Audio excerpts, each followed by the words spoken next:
What's up? It's Mila coming to y'all from Scythe Fitness. I just want to do a random vlog out of nowhere. It's raining.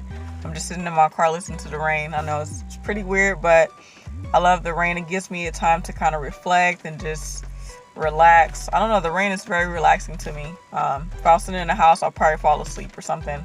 So I'm just busy in my thoughts, good thoughts, of course, and just reflecting, man, on my next moves, and it's beautiful. Anyhow, I want to make this vlog to reach out to everyone about fitness and healthy eating habits and whatnot. I noticed, just by observation on the internet, that a lot of people are not eating a lot.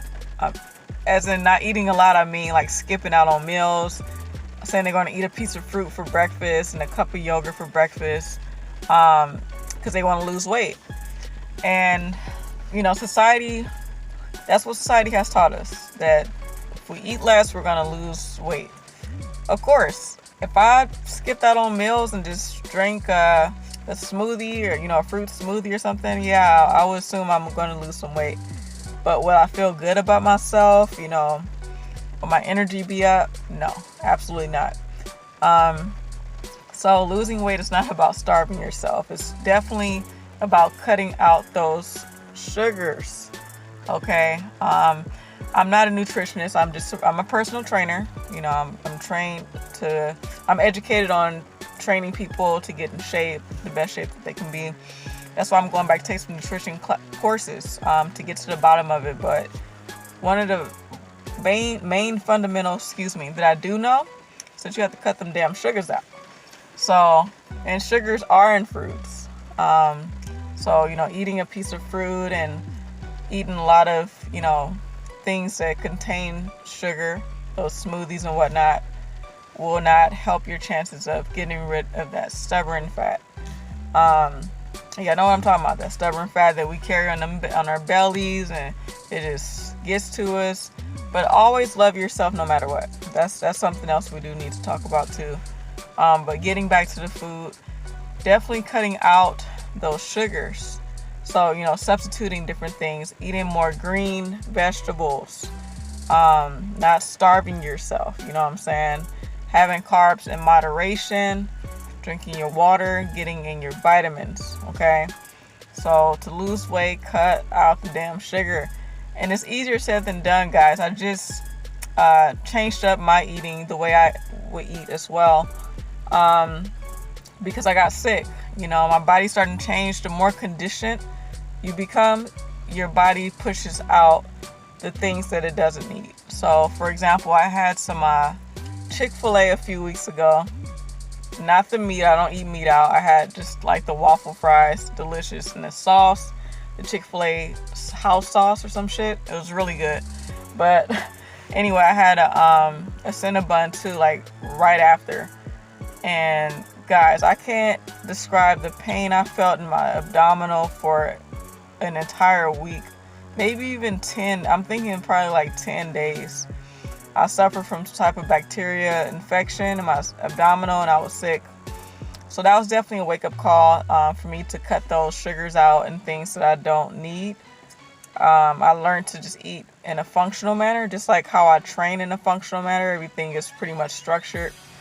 And that's how I have to view my eating habits as well. And it takes a lot of discipline. It took me getting sick as hell for me to just cut out those sugars and be like, this is not working for my body. So I definitely cut out the sugars, and it happened for me basically getting sick. So don't ever think that you have to eat less to lose weight. That's definitely a myth, and it's dangerous as hell. You need your nutrients. You need, food is fuel. If we look at food as fuel, we'll begin to realize that it's something that is used to build us up to the next level, to keep our energy going. You know what I'm saying? And a lot of people think that they have to train a lot to in order to be in shape. Exercising is just going to shape out how your body can look genetically. You know what I'm saying? Like, however you want to look, you never know how you're going to look. But genetically, working out, lifting weights do bring those muscles out or whatnot. But the number one fundamental thing is the eating. If you're not eating properly, your body will never change. There are some people I know that don't even work out. They don't go to a gym and don't lift any weights. They look phenomenal. And it's because their diet is on point. They're eating functionally. They're not eating for taste and for the sugar cravings to hit our bloodstream. They're eating functionally and they look phenomenal. So keep that in mind, that your body's only going to change according to what you're putting inside of it. Okay? So don't think that you have to eat less, that you have to cut down tremendously on your carbs, that you have to do all these crazy mythical things that we learn from society in order to be in your best shape. So if you look at it as, you don't want a cycle of diabetes, with diabetes running your family, high cholesterol and all those different diseases running your family, then you could look at yourself and what you want to create for your future. Like, hey, I don't want to go down that same path. I noticed my family ate a lot of greasy fried foods. I noticed that they ate a lot of junk foods. Maybe it's time for me to try a different alternative. So if you look at it also from that view, something realistic, then that can help manage what we are eating and become more cautious, of what we put into our body is very important. That's how realistic goals can happen. But if we're looking at it like, oh, I see Beyonce on a magazine and her shape looks amazing, that's not a realistic viewpoint. There's Photoshop. There's different things that magazine industry does to make people look extremely shaped up, whatnot. So keep that in mind. Realistic point of view. Eat properly. Just take care of yourself. Drink a lot of water, and you'll be all right. Another myth I want to talk about is training, exercising. There's a lot of different things going around about exercising, how much you should exercise, the least amount of times you should go or whatnot. It all depends on you as a person, your goals. Me personally, I only train 4 days per week. My goal is for endurance. I realize I look my best when I only do strength training 4 days a week. Because 4 days a week for me, I'm actually able to stay shredded. I have more endurance, and also I'm able to manage my daily life activities. So I don't put all of my energy and days into exercising, so to speak. Those results come from me training at least 4 days a week, and I strength train 4 days a week, and I add in my cardiovascular exercise, whether I'm doing it fasted in the mornings or just a little evenings, about 15 minutes of high intensity cardio, which seems to work for me. I don't have to do too much. I'm also getting back into track and field. So that's keeping me very lean, relatively lean, So it's not about lifting super heavy weights, tacking your central nervous system, which can cause injuries in the long run. So if you're overtraining, you're doing all these crazy exercises 6-7 days a week, you're not giving your body the proper time to heal and recover for your next session, then that can tackle your central nervous system, and you won't be a part of fitness for too long because you're going to be so tired all the time, So keep that in mind too. You don't have to exercise 6-7 days a week. I know a lot of people, I want to go to the gym, Give your body some time to rest. It's been many times when I first started exercising. I've been into this about 6 years. And I would work out 6 days a week. And I was tired as hell. Not only was I tired, I wasn't seeing no results. My exercises, my program was awesome.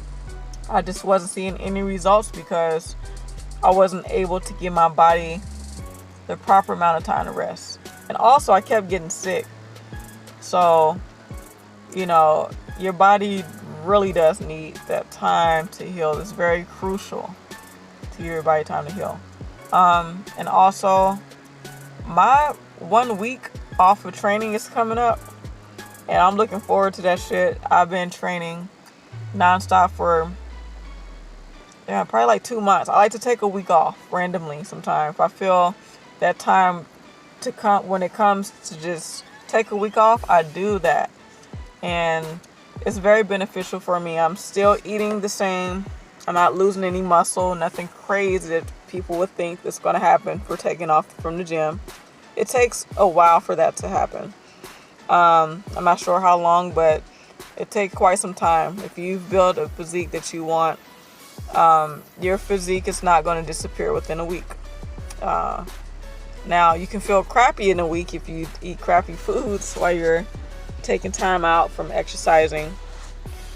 But for the most part, my personal experience, I go back to the gym rejuvenated, more energy, and just feel good. And then plus, I gave my joints some time to just recover. You know, exercising, people understand that it taxes the shit out of your body. So if you're not taking any breaks, you're not giving yourself time to heal, think about it. It's 365 days in a year. You got to add up and see how many times a year do you work out versus the days, that you don't work out. It's very important. That rest is very important and it's crucial. Trust me. So I've been sticking with my 4-day-a-week training session. It's been awesome. I'm not fatigued or tired unless I go super hard in my sessions, which sometimes I do because I do endurance training. I do training for strength and whatnot. So I kind of switched my routine up too, just to keep things interesting, keep it flowing properly. So I'm looking forward to my week off, and I'm actually thinking next week. Depending on how I feel Sunday, I'll take my week off because I think it's time for a week off. I don't feel physically drained, just mentally, just from the prepping and just exercising day in and day out. This is my passion. This is my career. This is what I love to do. I also learned how important it is to rest as well. Okay. I'm natural. I'm not taking any enhancements or anything, so I can't just go. As much as I want to, mentally, I do want to keep going, because I love it so much. But it's coming to that point where it's time to take another break soon. Because track, I haven't ran track in about 11 years since I graduated from high school in 2007. Yeah, I'm old. But, it's time. Track has been kind of taking a tackling on my CNS because it's track and field, man. It's not easy. I'm learning the mechanics of sprinting all over again. The coordination, the balance, the rhythm, everything, the endurance, the acceleration, everything that comes along with track and field, I'm learning all over again. It's a big reset for me. Everything is practically new. So I'm 28 years old, and it's not the same when I was running when I was 16 and 17. I'll tell you that. It's definitely different. But I'm excited to be back in the track and field. I'm going to be posting videos of what I'm doing, my daily routine with practicing track, as well as more fitness videos, outdoor, indoor at the gym, just random blogs, and just keeping things interesting, keeping things new. Just on a spiritual journey, and it's absolutely beautiful. And yeah, man, I'll talk to y'all later. I'm probably about to sip on this water, finish up this water, and have a light dinner tonight. I'm thinking maybe some salad and salmon or something, or maybe an omelet with that. So I'm thinking about what I'm gonna eat for dinner already. That's all I think about, really. See, food and exercise, family and whatnot, spiritual journey. It's beautiful. It's still pouring down out here. It's raining. It's raining cats and dogs.